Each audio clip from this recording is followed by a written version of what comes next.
Zee TV Telangana news కి స్వాగతం. ముందుగా ముఖ్యాంశాలు. సుశ్రీ బన్సురి స్వరాజ్ న్యూఢిల్లీలోని బీజేపీ ప్రధాన కార్యాలయంలో విలేకరుల సమావేశంలో ప్రసంగించారు. లైవ్ చూద్దాం. కాంగ్రెస్ ప్రభుత్వ నిర్లక్ష్యంతోనే సుంకిశాల ఘటన, ఇది ఖచ్చితంగా సంబంధిత శాఖ మంత్రి అయిన రేవంత్ వైఫల్యమే కేటీఆర్. రెండు రాష్ట్రాల అధికారుల పాలకులు కూడా కలిసి పనిచేస్తే చాలా సమస్యలు తింటాయి పవన్ కళ్యాణ్. ఆదివాసీ దినోత్సవంలో పాల్గొన్న ముఖ్యమంత్రి నారా చంద్రబాబు నాయుడు గిరిజన ఎగ్జిబిషన్ ని తిలకించారు. కాంగ్రెస్ ప్రభుత్వ నిర్లక్ష్యంతోనే సుంకిశాల ఘటన, ఇది ఖచ్చితంగా సంబంధిత శాఖ మంత్రి అయిన రేవంత్ వైఫల్యం అన్నారు బీఆర్ఎస్ వర్కింగ్ ప్రెసిడెంట్ కేటీఆర్. ఈ ప్రభుత్వం మరి ఎందుకు సుంకిశాల ఘటనను బయటికి రాకుండా వారం రోజులు తొక్కిపెట్టింది? ఈ విషయం బయటికి చెప్పాలి. ముఖ్యమంత్రి హైదరాబాద్లో ఉన్నాడు ఈ ఘటన జరిగినప్పుడు. He was in Hyderabad, he was in Telangana. కానీ ఘటన జరిగిన తర్వాత కూడా 24 గంటల తర్వాత ముఖ్యమంత్రి గారు బలాదూర్ అని చెప్పి ఆయనతో అమెరికా విమానం ఎక్కి వెళ్ళిపోయాడు. అంటే కనీసం పర్యవేక్షణ లేదు, రిపోర్ట్ లేదు, చూసింది లేదు. పోనీ అక్కడ ఘటనా స్థలానికి పోవడం కాదు, ఇక్కడన్నా కనీసం రివ్యూ చేశారా? కనీసం ప్రజల దృష్టికి తెచ్చారా? ఇదేనా ఒక ప్రభుత్వం వ్యవహరించాల్సిన తీరు? అందుకే మేము డిమాండ్ చేసేది, మరి మీకు చిత్తశుద్ధి ఉంటే ఈ ప్రభుత్వానికి ఏ ఏజెన్సీ అయితే ఈ పనులు చేస్తూ ఉందో, ఏ ఏజెన్సీ అయితే ఈ పనులు చేస్తుందో వెంటనే ఆ ఏజెన్సీని బ్లాక్ లిస్ట్లో పెట్టండి. మీకు చిత్తశుద్ధి ఉంటే ఈ ప్రభుత్వానికి వేర్ డిమాండింగ్ వెంటనే బ్లాక్ లిస్ట్లో పెట్టండి. వాళ్ళు మళ్ళీ ఒక వర్క్ కూడా ఈ రాష్ట్రంలో చేయడానికి వీలు లేకుండా ఏ డిపార్ట్మెంట్ అయినా ఇంజనీరింగ్ డిపార్ట్మెంట్ కఠినమైన చర్యలు తీసుకోవాలని చెప్పి మేము డిమాండ్ చేస్తా ఉన్నాం. ఇవాళ ఉప ముఖ్యమంత్రి గారు ఏదో పోతున్నారు సైట్కి అని చెప్పారు. నేను ఉప ముఖ్యమంత్రి గారిని డిమాండ్ చేస్తా ఉన్నా, ఎంతసేపు వేరే వాళ్ళ మీద నిందలు మోపి తప్పించుకుంటామంటే కుదరదు. మీకు ప్రభుత్వానికి చిత్తశుద్ధి ఉంటే 9 నెలలు ఈ ప్రాజెక్ట్ని ఎందుకు పక్కకు వారేసిండ్రు? ఎందుకు ప్రమాదం జరిగితే వారం రోజులు దాచిపెట్టినరు?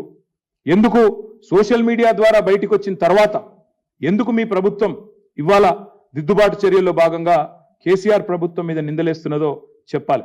నిజంగానే ముఖ్యమంత్రికి తెలియకపోతే అది కూడా చెప్తా ఉన్నాను. నిజంగానే ముఖ్యమంత్రికి తెలియదు ఈ రోజు వరకు అనుకుంటే, నిన్నటిదాకా సోషల్ మీడియాలో వచ్చేదాకా అనుకుంటే, మరి ఈయనకు పరిపాలన మీద పట్టుందా? ఆయన డిపార్ట్మెంట్లో తాను పరిపాలిస్తున్న రాష్ట్రంలో ఇంత పెద్ద సంఘటన జరిగితే ముఖ్యమంత్రికి తెలియదు అని కనుక ఉప ముఖ్యమంత్రి చెప్తే అంతకంటే సిగ్గుచేటు ఉంటుందా? ఆలోచించండి. ఒకవేళ తెలిసి కూడా 24 గంటలు సమీక్ష చేయకుండా పట్టించుకోకుండా ముఖ్యమంత్రి విమానం ఎక్కి వెళ్ళిపోయిందంటే అంతకంటే బాధ్యతారాహిత్యం ఉంటుందా అని నేను అడుగుతా ఉన్నాను. ఈ ప్రాజెక్టు పనుల్లో పర్యవేక్షణ వైఫల్యం, జవాబుదారితనం లేకపోవడం, మళ్ళీ మీదికెళ్ళి మా మీద దాడి, చిల్లర విమర్శలు, లేకి మాటలు. ఈ ఎట్లుందంటే వీళ్ళ కథ, మంచి జరుగుతూనేమో వాళ్ళ ఖాతాలకు. కేసీఆర్ ప్రభుత్వం నోటిఫికేషన్లు ఇస్తుంది, కేసీఆర్ ప్రభుత్వం పరీక్ష పెడుతుంది, కేవలం కాగితాలు ఇచ్చే పని మాత్రం మిగిలిపోయింది. కోర్టు అడ్డం వచ్చింది, ఏదో కోర్టులో స్టే వస్తే ఆగిపోయింది. ఆ ఉద్యోగాలేమో నేను ఇచ్చినా అని చెప్పి డబ్బా కొట్టుకుంటారు. మేమిచ్చిన ఉద్యోగాలను బడ్జెట్లో స్పీచ్లు కొడతారు. కానీ ఈ ప్రాజెక్టు మాత్రం ఇవాళ ఏదో చిన్న సంఘటన జరిగింది, ప్రాజెక్టులో జరుగుతుంటాయి. కానీ పర్యవేక్షించాల్సింది, మానిటర్ చేయాల్సింది, బాధ్యులుగా చర్యలు తీసుకోవాల్సిన ప్రభుత్వం మళ్ళీ 9 నెలల కింద 10 నెలల కింద ఉండే ప్రభుత్వాన్ని నిందించి బాధ్యత నుంచి తప్పించుకునే ప్రయత్నం ఏదైతే చేస్తా ఉందో ఇది సిగ్గుచేటు. ఉప ముఖ్యమంత్రి గారు కూడా నేను డిమాండ్ చేస్తా ఉన్నా, మీరు వెంటనే చర్య తీసుకోండి. మీకు చిత్తశుద్ధి ఉంటే మళ్ళా అడుగుతా ఉన్నా, ఏ ఏజెన్సీ అయితే ఈ పనులు చేస్తుందో వెంటనే ఈ రోజే ఉప ముఖ్యమంత్రి గారు మీరు ప్రకటించండి. సుంకిశాలలో ఈ ఏజెన్సీని బ్లాక్ లిస్ట్ చేస్తున్నాం. సుశ్రీ బన్సురి స్వరాజ్ న్యూఢిల్లీలోని బీజేపీ ప్రధాన కార్యాలయంలో విలేకరుల సమావేశంలో ప్రసంగించారు. లైవ్ చూద్దాం. अपने बीच भारतीय जनता पार्टी की नेत्री प्रखर प्रवक्ता सांसद बासुनी स्वराज जी आपको संबोधित करेंगे. मेरा विनम्र निवेदन है सांसद माननीय बासुनी स्वराज जी से आपको संबोधित करें.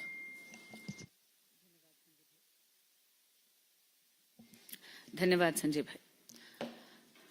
आदरणीय संजय मोयुक जी और यहाँ उपस्थित मीडिया के सभी बंधुगण, 26 फरवरी 2023 को माननीय मनीष सिसोदिया जी की अरेस्ट हुई थी. ये उनका 8वां अटेम्प्ट था, यानी, और केवल इस साल की बात कर रही हूं, 7 बार उनकी बेल खारिज हुई. आज honourable supreme court of India के समक्ष उनके वकीलों ने मेरिट्स पे कोई दलील नहीं दी. उनकी प्ली केवल और केवल डिले पर आधारित थी. यानी माननीय मनीष सिसोदिया जी जेल में 17 से 18 महीने उनकी इनकासरेशन हो चुकी थी, उनकी कैद हो चुकी थी, और इसके आधार पर डिले इन ट्रायल, क्योंकि 400 से ज्यादा विटनेसेस हैं, इसके आधार पर उनको आज बेल मिली है।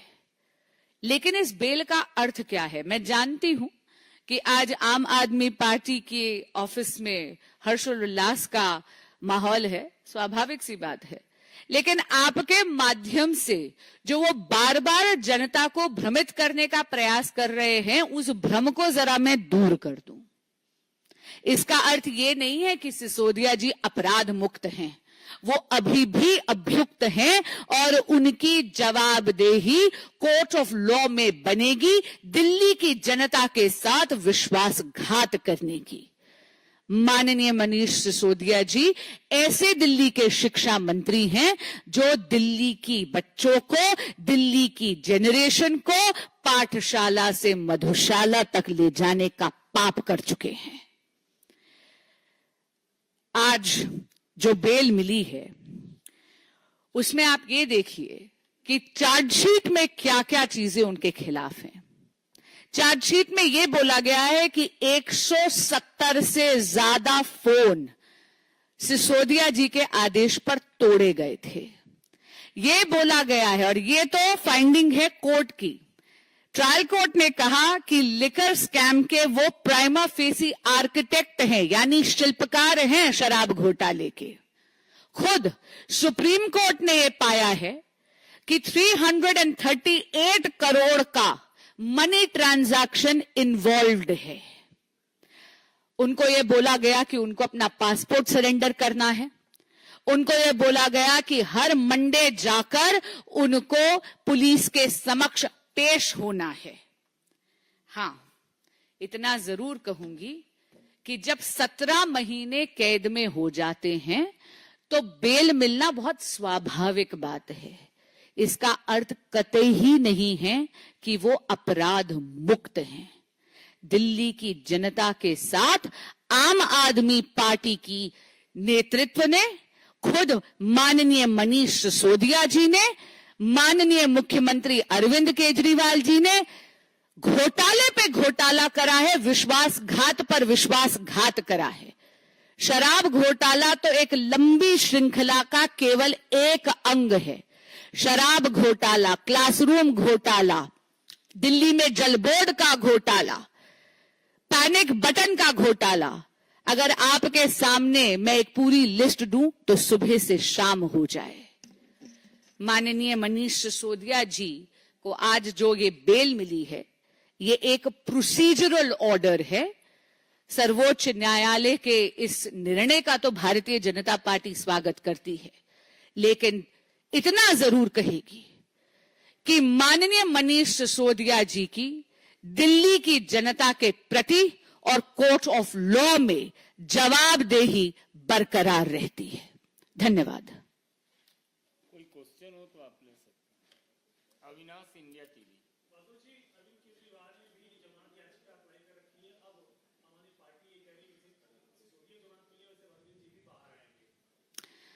मैं भविष्यवक्ता नहीं हूं, लेकिन इतना जरूर आपको बोलूंगी कि हाल ही में ऑनरेबल दिल्ली हाई कोर्ट ने उनकी अरेस्ट को लीगल भी ठहराया और उनको कहा कि अगर आपको बेल की अर्जी फाइल करनी है तो ट्रायल कोर्ट जाइए।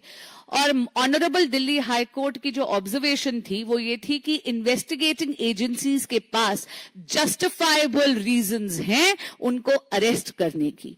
एक बात मैं आपको और इसमें जरूर कहना चाहूंगी, माननीय मुख्यमंत्री अरविंद केजरीवाल जी की ये जो हट है कि वो जेल से ही सरकार चलाएंगे, इसके कारण दिल्ली की जनता का अहित हो रहा है। दिल्ली में गवर्नेंस जीरो है, दिल्ली में एक कंप्लीट पॉलिसी पैरालिसिस हो रखा है। आपके माध्यम से ये जरूर कहना चाहूंगी माननीय मुख्यमंत्री अरविंद केजरीवाल जी को कि जब विभिन्न कचहरियों ने उनकी जमानत भी रिजेक्ट करी और ये भी कहा है कि उनकी अरेस्ट भी लीगल है, तो उनको नैतिकता के आधार पर रेजिग्नेशन देना चाहिए। यहां तक कि honourable supreme court of India ने भी अपने ऑर्डर में उनको यह संकेत जरूर दिया था, लेकिन शायद माननीय मुख्यमंत्री अरविंद केजरीवाल जी की आत्मा उन्हें कचोटती नहीं है। ये जो सत्ता का मोह। పెద్దపల్లి జిల్లా గోదావరి కని పట్టణంలో వన మహోత్సవంలో భారీ ర్యాలీ నిర్వహించారు. రాష్ట్ర ప్రభుత్వం ప్రతిష్టాత్మకంగా నిర్వహిస్తున్న స్వచ్ఛదనం పచ్చదనం కార్యక్రమంలో చివరి రోజు అటవీ శాఖ, రామగుండం కార్పొరేషన్ విద్యార్థులు పెద్ద ఎత్తున ప్లకార్డులతో ర్యాలీ చేపట్టారు. ఈ సందర్భంగా నగర మేయర్ అనిల్ కుమార్ పాల్గొని కార్యక్రమాన్ని ప్రారంభించారు. పచ్చని చెట్లు ప్రగతికి మెట్లు అంటూ నినాదాలు చేస్తూ విద్యార్థుల ఊరేగింపు చేశారు. అనంతరం పట్టణంలో ప్రభుత్వ జూనియర్ కాలేజీ గ్రౌండ్ లో అధికారులు విద్యార్థులు మొక్కలు నాటారు. ఈ సందర్భంగా నగర మేయర్ డాక్టర్ బంగి అనిల్ కుమార్ మాట్లాడుతూ రామగుండం పారిశ్రామిక ప్రాంతంలో ఎక్కువ శాతం మొక్కలు నాటాలని సూచించారు. తద్వారా పర్యావరణ పరిరక్షణ సమతుల్యమవుతుందన్నారు.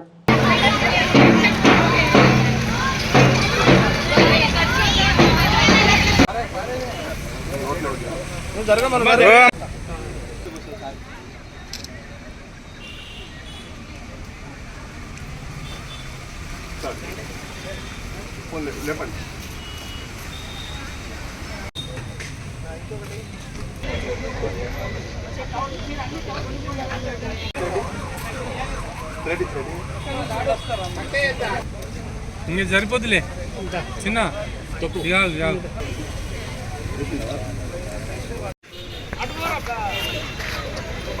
చెలిమలోన నీరును తాగి చెట్టు తల్లి నీడలోనే సేద తీరుతా.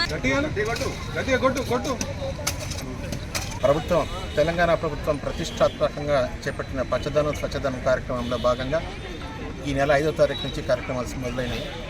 ఈరోజు ఆఖరి రోజు కార్యక్రమం.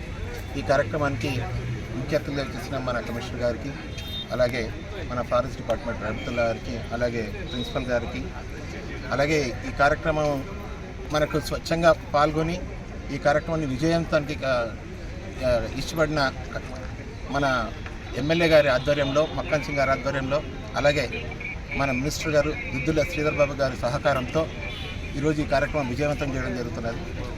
పచ్చదనం మన రామగుండం అంటేనే ఎన్విరాన్మెంటల్ పొల్యూషన్ బాగా ఎక్కువ ఉంటుంది కాబట్టి రామగుండంలో ఎన్విరాన్మెంటల్ పొల్యూషన్ని తగ్గించేందుకు చెట్లు ఇంతకుముందు 15 లక్షలు నాటినాము. అలాగే ఇప్పుడు కూడా చెట్లు నాటడం జరుగుతున్నది.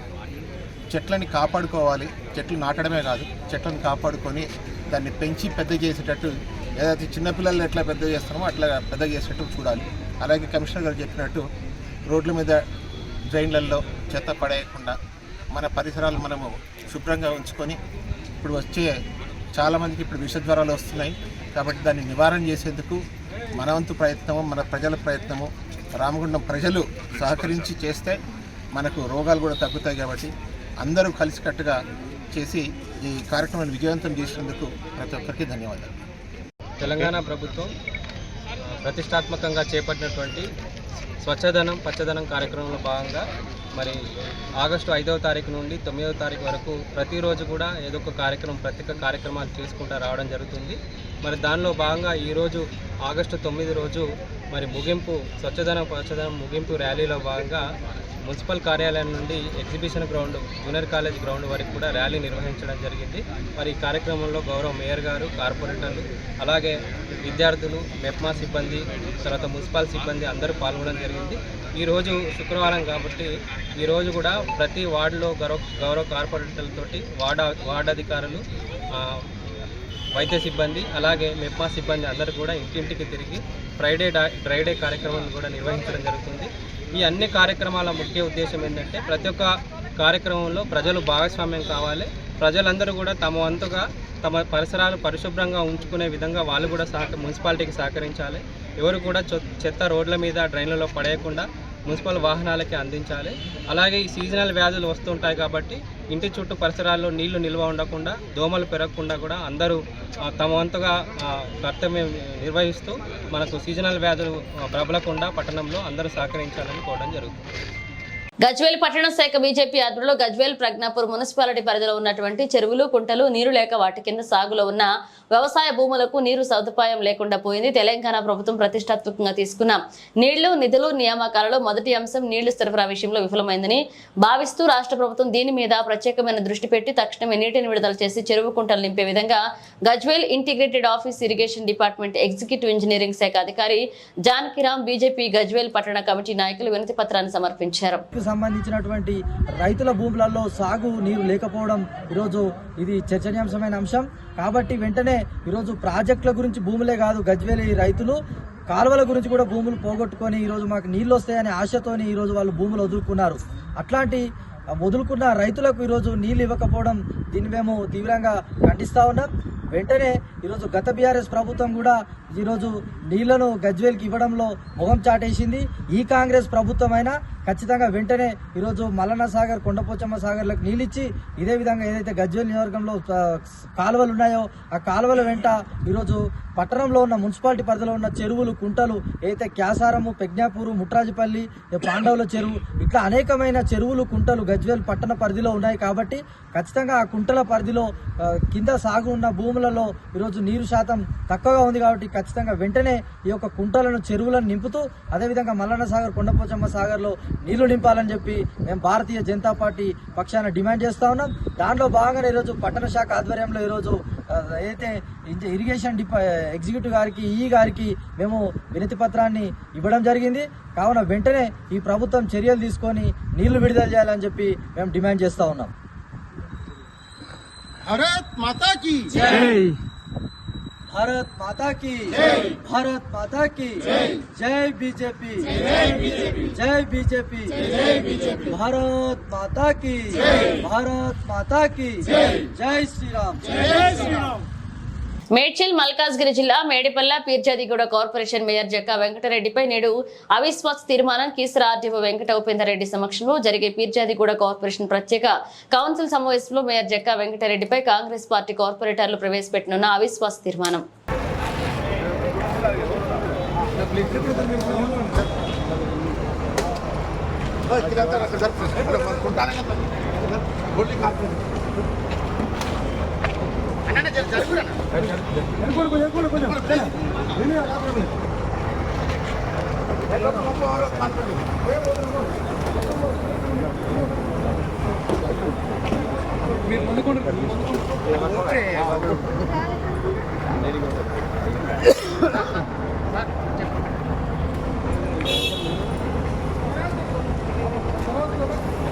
బాబు ముందుకు డోర్ కార్డు ఉండదు.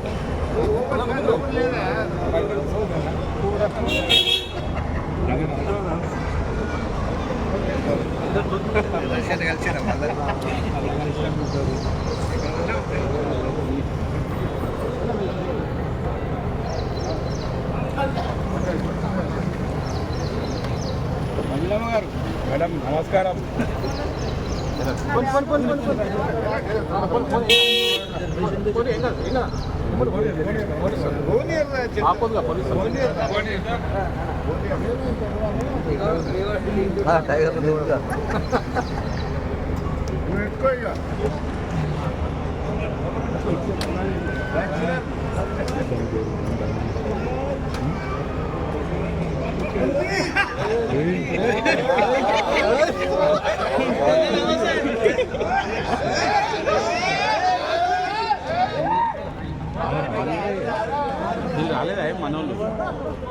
AP deputy CM Pavan Kalyan నేడు కర్ణాటకలో పర్యటించారు. కర్ణాటక సీఎం సిద్దరామయ్య, అటవీ శాఖ మంత్రి ఈశ్వర్లతో పవన్ సమావేశమయ్యారు. ఇరు రాష్ట్రాలకు చెందిన పలు అంశాలపై చర్చించారు. ఇక అనంతరం బెంగళూరులో పవన్ మీడియాతో మాట్లాడారు. తిరుపతి, శ్రీశైలం పుణ్యక్షేత్రాల్లో కర్ణాటక రాష్ట్ర భూములు ఉన్నాయని, వాటి పునరుద్ధరణ రెన్యువల్ కు సంబంధించిన అంశం తన దృష్టికి వచ్చిందన్నారు. ఈ అంశాన్ని సీఎం దృష్టికి వివరిస్తానన్నారు. త్వరగా పరిష్కారం అయ్యేలాగా చూస్తారని హామీ ఇచ్చారు. తిరుపతి, శ్రీశైలం పుణ్యక్షేత్రాలు భౌగోళికంగా ఆంధ్రప్రదేశ్లో ఉన్నప్పటికీ అవి భారతదేశం మొత్తానికి చెందిన వారసత్వ సంపద అని స్పష్టం చేశారు. మనం రాజకీయ పార్టీలుగా వేరువేరు కావచ్చు, కానీ మనం అంతా ఒకే దేశ ప్రజలం, ఒకే సంస్కృతికి చెందిన వాళ్ళమని పవన్ కళ్యాణ్ వివరించారు. My heartfelt namaskars to all the media friends here. Thank you for being a part of this meeting. My heartfelt namaskars and greetings to Honorable Minister for Forest, Shri Ishwar Khandreji, Minister for Minor Irrigation, Shri N.S. Bose Garu. My heartfelt namaskars to you, sir. And with in a short time, when I sought appointment with Karnataka government to talk about the issues between what we share regarding forest issues and about human and elephant conflict and forest borders and poaching and red sandal smuggling. So the moment I asked an appointment immediately for accepting our request within the shortest time possible. I'm quite grateful on behalf of Andhra Pradesh government, on behalf of Honorable CM Sri Chandrababu Garu, and my heartfelt greetings to one more time from people of AP too. So felt though we shared borders, our meeting started with Kuvempu's a short verse from Kuvempu, the poet Kuvempu, Kavi Sampada, Kuppali Venkatappa Puttappa. And as I said earlier, more than a minister, more than a deputy chief minister, I'm a conservationist at heart. So the moment I was preparing for this meeting, so my office gave me about a small poetic verse from Kuppali Venkatappa Puttappa, and it really invoked a great feeling in me. I thought I would like to start with that. And I have great respect for Kannada language, and I feel sad to speak in English. Somewhere far away, England, we are able to, and sad part is we are able to communicate in English. And in a way it is good part, but the issue is sharing borders. I wish I could have learned Kannada to speak from my heart. But what my heart says is, I would like to recite the poetic verse of Kuppali Venkatappa Puttappa. Aranyakke Hadu. It is a song for the forest. Aranyakke Hadu Hadu Munna Nanu Nanna Manada Munde Nilyuttane Aranyada Arisina Arulagalinda Nannu Manada Arivina Arulagalu Teriyuttave.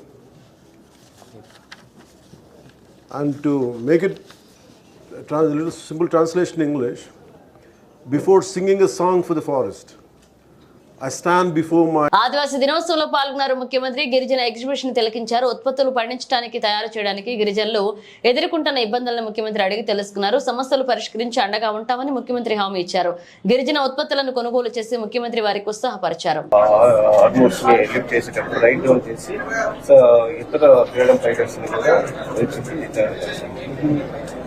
ఇక్కడ ఆయన identify చేశారు.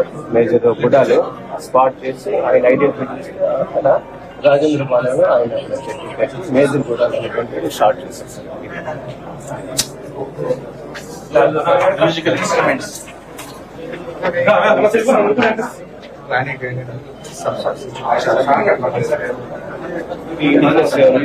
మీరు ఇదెందుకు పెట్టలేదు? మనం Telangana indigenous musical instruments, అవి wild seeds తో తయారు చేసినటువంటి వుడెన్ కౌన్ బెల్. ఇది సన్నై చిన్నది, ఇది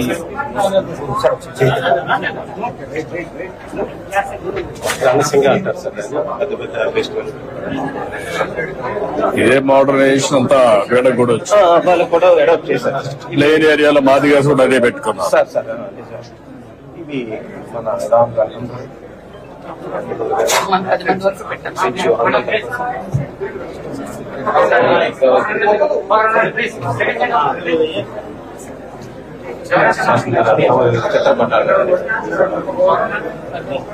ఇది just evolution of society different గా స్టార్టింగ్ అంటే గ్యాదరింగ్ లో వచ్చింది. తర్వాత బొమ్మలు డ్యాన్స్, తర్వాత మనకు కోడ్ కల్టివేషన్ సార్, తర్వాత షటిల్ కల్టివేషన్. ఇండస్ట్రీలో ట్రైబల్స్ ఎక్కువగా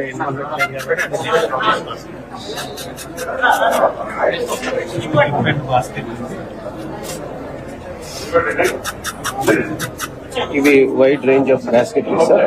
వాళ్ళు ఎప్పటికెక్కడ ఏరేటప్పుడు వ్యాప్తికి ఏరేటప్పుడు నెక్స్ట్ వాళ్ళ పిల్లలకు కూడా చిన్న చిన్న ఇస్తారు. Animal husbandry, so cow neck belt, different pastels, standing pastels, sickles అన్నమాట. ఈ జీలికి కళ్ళు గట్ట వేసేటప్పుడు ఇవి ఉపయోగిస్తారు. ఈ మిల్లెట్స్ ప్రతి దానికి స్పెసిఫిక్ టూల్ వాడుతున్నారు సార్ ఎక్కువగా.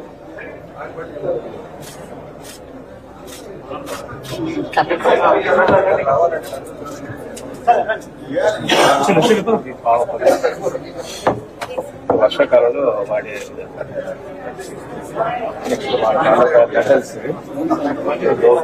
అమ్మలు చేసుకున్నాక వడ్డించడానికి వాడతారు సార్. ఇది మేము డాక్యుమెంట్ చేసేటప్పుడు కంప్లీట్ ఫీల్డ్ డాక్యుమెంటేషన్ ఇలా చేస్తాం సార్. ఎవరైనా మన ఇన్స్టిట్యూట్ వచ్చి వాళ్ళు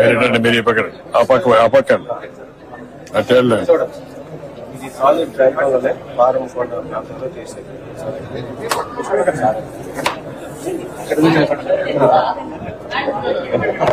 ఓకే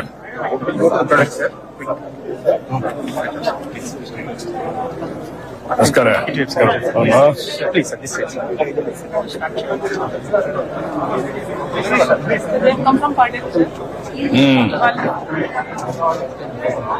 ఇవి తయారు చేస్తున్నారు ఇప్పుడు. ఎక్కడ అమ్ముతున్నారు? ఎంతమంది చేస్తున్నారు ఇవి? ఒక ఊర్లో మాత్రం చేస్తున్నారా? ఎక్కడ అమ్మగలుగుతున్నారు ఇవన్నీ? అక్కడ అమ్మేస్తున్నారు. అదే ఇది ఇక్కడ కూడా మదనపల్లి దగ్గర ఎక్కువ చేస్తారు.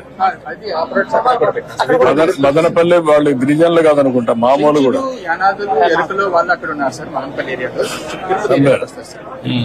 మీరెక్కడమ్మా? విజయవాడ. ఇప్పుడు మీరు చేస్తున్నారు ఇవన్నీ?